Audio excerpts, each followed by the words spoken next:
So the next feature that I'd like to add is to drag and drop a sound from the desktop onto our design surface, our app's grid view, and have it play that sound. So what I set out to do was to create a little Scratchpad application. I frequently do this to help me understand how to get drag and drop working. And once I understood that, then my plan was to apply it, add it to the larger application. This helps me to isolate just the feature or the idea that I don't quite understand, wrap my brain around it, try variants, understand what my options are, and then once I'm done experimenting and I have it pretty full-fledged, then I can apply that to the larger project. So what I set out to do is create a little app. You'll have access to this drag and drop example, and you can see it's very, very simple, but it does illustrate some important ideas. And as we launch the app here, the idea is that we have a stack panel with this red area here, and I can drag and drop an item off of my desktop onto this red area, and that it will either display an image or play the sound, and it will also allow me to copy that file from the desktop to a working folder that is available to my application on the user's device or computer, and that's called a working folder or local folder. And so, for example, if I drag and drop this image control onto that red area, you can see that I'm displaying it now in a image control in my application. Also notice that here is this location where I copied that file to, the local storage container for this application, and I'm just going to Control A, Control C to copy the location, and then open up File Explorer and paste it in. And you can see that as you navigate through all the various folders and everything to get to it, it's copied this image. And actually, since I've done this several times, it copied the image several times.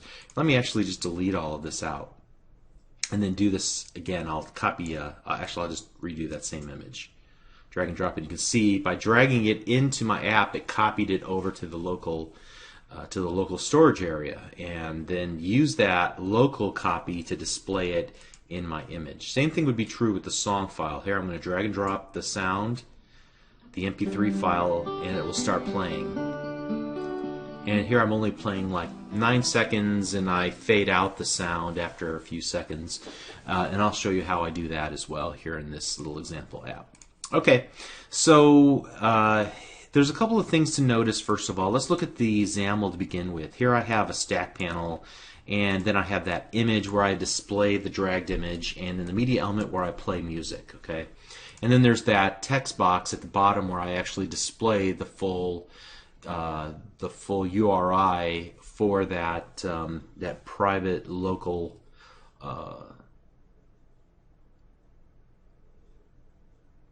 local storage area. Now, inside of the stack panel, this inner stack panel, I've actually created or added 2 properties. Actually 3. The first one is important, allow drop. If you don't set this property, drag and drop won't work. Doesn't matter if you have everything else working. So we have to set that equal to true, and then we have the drop event handler set to stack panel underscore drop, and then drag over set to stack panel underscore drag over. And these 2 are crucial. One for what happens as we're dragging a file over, and you saw as we were dragging, we showed a little bit of a hint at the bottom which said drop here in order to play that sound. Okay, and then the drop will actually perform. We'll grab the file, copy it into local storage, use that storage area to either display or play it. So let's look at the code behind where this actually all happens. In the main page.xaml.cs, let's first of all take a look at the drag over. And the drag over, all I'm doing here is just saying, hey, treat this like a copy operation. And so is if I were going to copy this file. So that's the accepted operation, And then I start setting attributes of the drag UI override object on our drag event args E. Here I'm able to set the caption. I'm also saying, hey, make the caption visible, make the content of the file itself visible. So in the case of an image, you would be able to see the image file. And then is a glyph visible? And I think the glyph is for the little icons. In the case of a copy operation, it would just have like two little files sitting on top of each other. Okay, so let's notice that behavior as we drag the image on top of that red stack panel. All right, so you can still see the image, and you see that little helper message drop to create a custom sound, and then also the little glyph off to the left-hand side, and I drop it, and you can see that part working. All right, so that's the drag over part of it. Let's look at the drop part. All right, so the first thing we want to do is make sure that what's being dragged over and dropped is actually a file.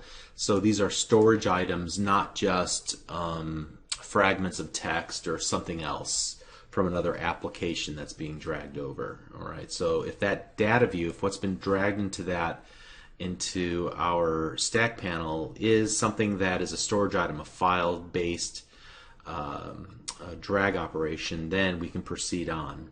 Then go ahead and get a reference to all of those items. If more than one has been selected, then let's get a reference to all of them. Now we're only going to work with one item, so you can see here that making sure that there are items actually in that drag operation that are storage items, then we're going to be able to say, hey, give me the first item at index 0, and we'll make sure to pull off the content type. So is it an image file, a sound file, a document, whatever the case might be. Here we get a reference to that local folder, so that local storage area that our application will be allocated whenever it's installed on our device. And we just then display that in that path text box. Now we're going to check the content type. It's either going to be an image, PNG, image, JPEG, in which case we're dealing with an image, and we want to display that in the image control, or it's going to be audio wave or audio MPEG, in which case we want to tell our media player to go ahead and play that file.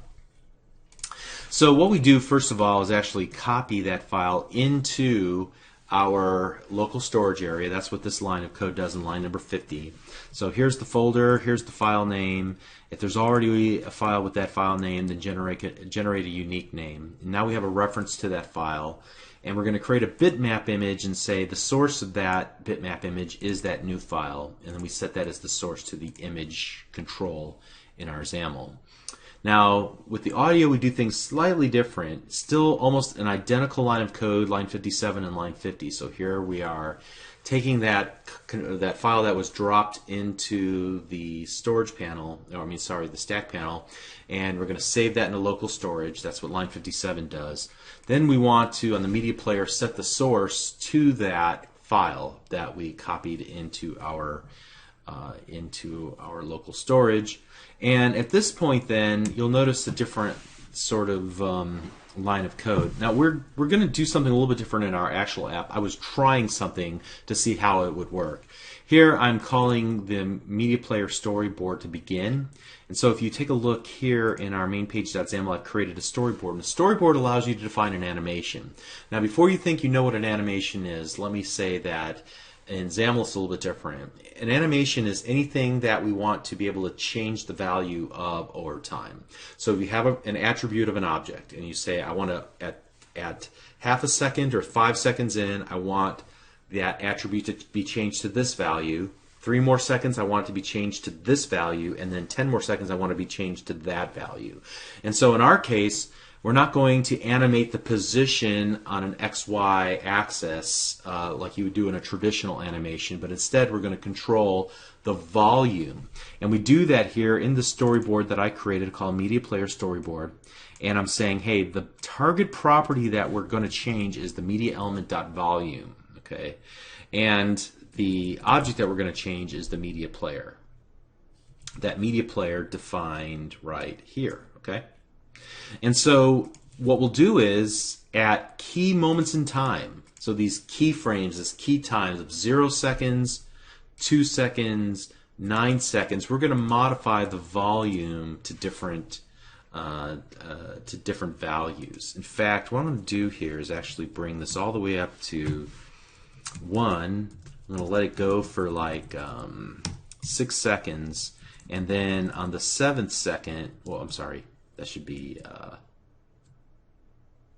let's see, at 2 seconds we'll get it up to volume 1. At 6 seconds, then we'll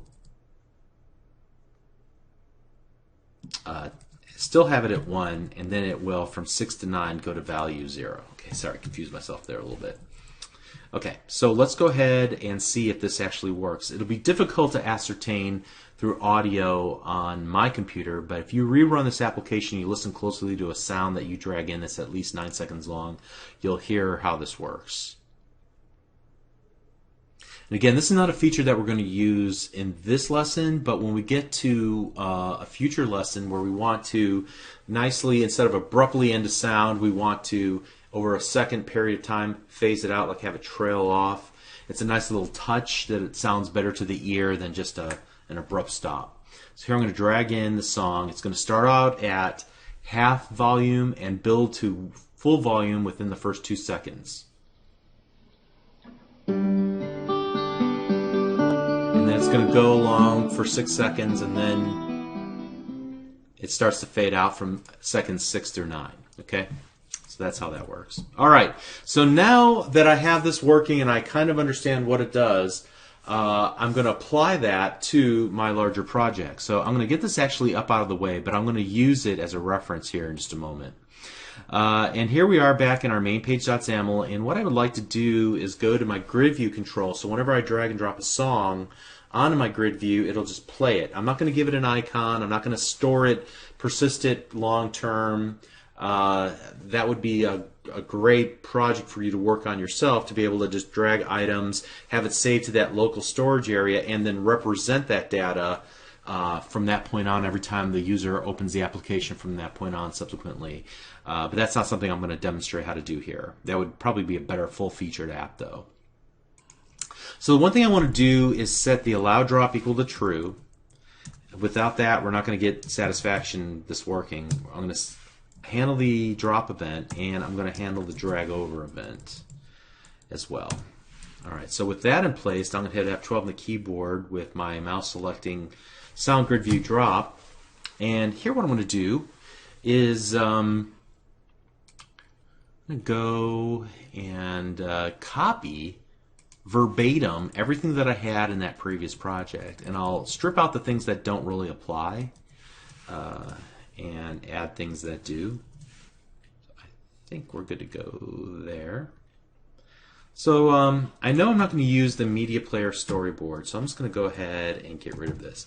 Another thing that I didn't talk about was creating a marker, and you can see I have that all commented out. I'm going to go ahead and remove it from this.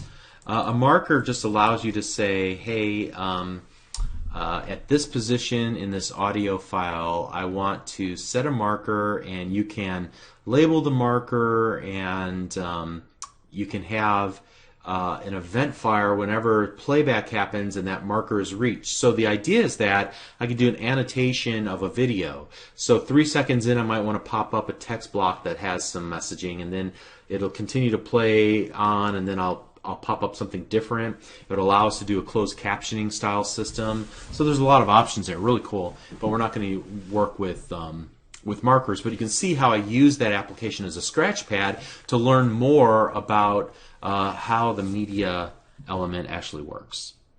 So I'm actually going to change this to my media element, the name of the media element. I've got lots of unresolved references, so I'm going to hit Control period on my keyboard. It looks like the issue here, however, is that we don't have the async keyword. So again, this is not a topic that I want to talk about in this series. I do talk about it in the 8.1 series, and I believe the 8.0 series as well.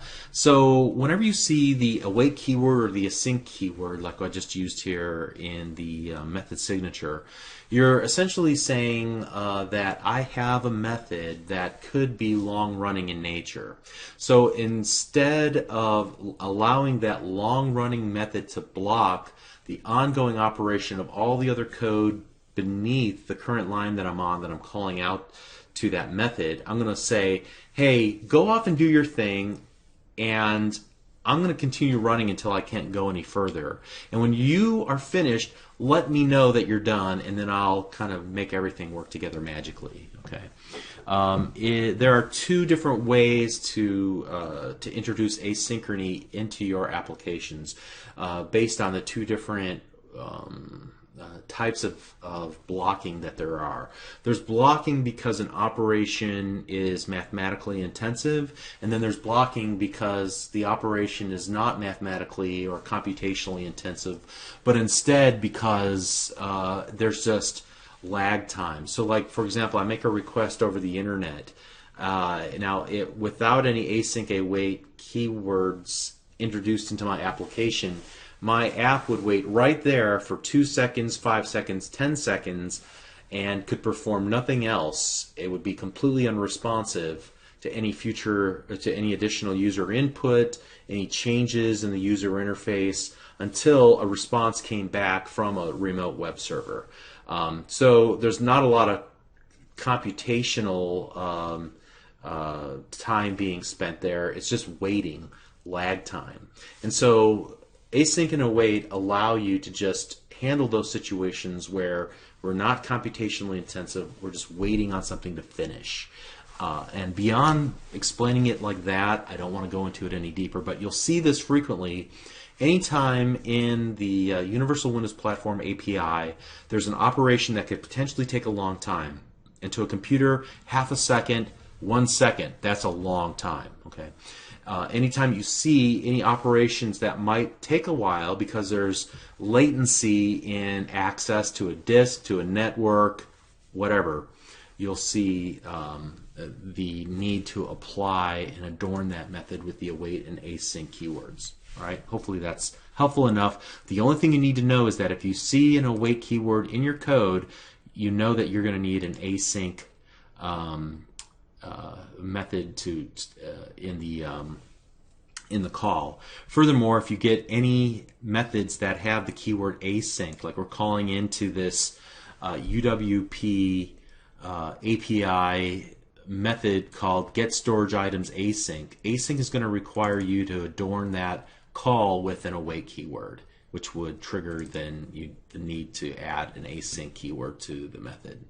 You can learn a lot more about async and await and asynchrony, but in other Channel 9 videos, even on my own website, but that's all I'm going to say about it for now. All right, let's continue on here. We're resolving references in the code that we copied in. So for example, the bitmap image, I need to hit Control period on my keyboard to add the using statement in Windows UI XAML Media Imaging, and that should resolve that reference. And that's funny because I don't even need that whole section, right? We're only dealing with the audio. So we'll just get rid of that like that. Okay, great. Here we don't need the path text box. We can get rid of that.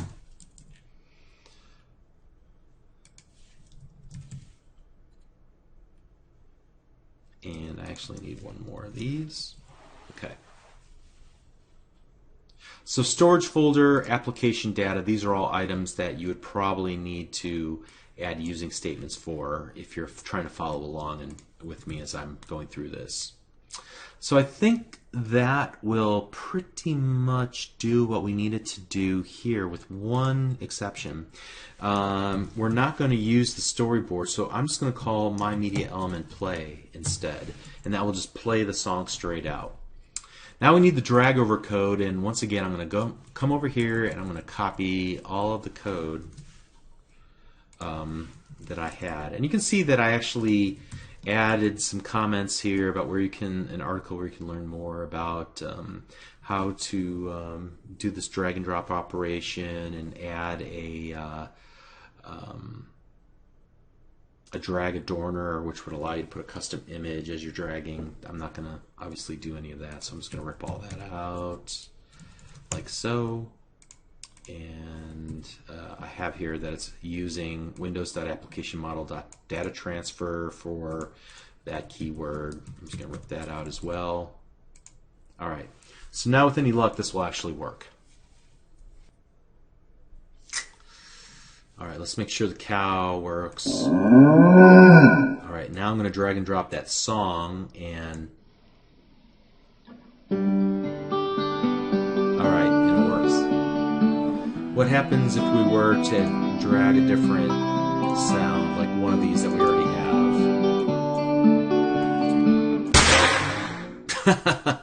An abrupt ending to the song. Okay, and let's see if what happens when we drag an image. Nothing. It just ignores it. Okay, very good. Now, the real question is, what would happen if we attempted to run this in mobile? Because we can't drag and drop with mobile, right?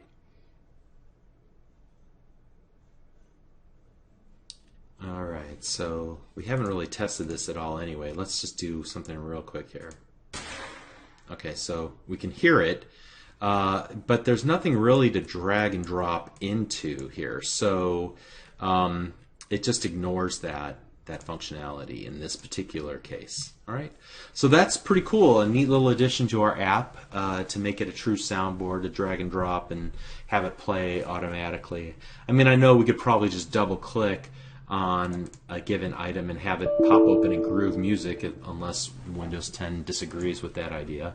However, again, this is just really for the purpose of showing how this functionality, how we can add it to our app, and it's pretty cool. Okay, so let's continue on. We got some finishing touches, like to implement the auto search box in the next lesson, and just a little bit of general cleanup, and then we'll be looking to start getting this ready for submission into the Windows Store. Okay, so doing great. We'll see you in the next lesson. Thanks.